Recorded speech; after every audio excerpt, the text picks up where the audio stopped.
si t'es capable de le faire tout seul, je le ferai pas pour toi.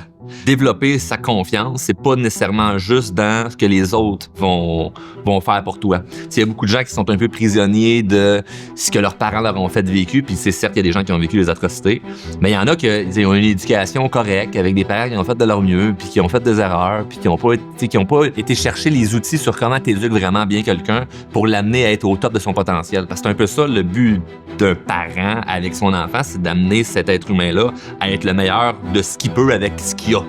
De pas le faire devenir ce que toi t'aimerais. C'est-à-dire que moi, c'est pas parce que je suis entrepreneur qu'il faudrait que toute ma vie, je vise à ce que mes enfants deviennent entrepreneurs. Ben non, moi, ce que j'ai à faire, c'est souffler sur leurs ailes, puis eux, ils se dirigeront où ce qu'ils veulent, t'sais. Mais pour les amener à avoir une certaine confiance, ben moi, ce que je remarque, c'est que c'est de les amener à eux se faire confiance sur leurs forces. Et non, moi, valoriser ce que je considère qui pourrait être bon. Parce qu'après ça, tu deviens dépendant de la valorisation que tes parents ou que les gens autour de toi te donnent, parce que c'est une drogue.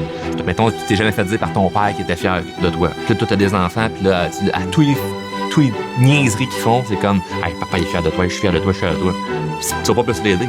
Non. Parce que l'enfant, après ça, il vient à carburer, à vouloir que « Ben moi, je peux être fier de moi à défaut que quelqu'un soit fier de moi. »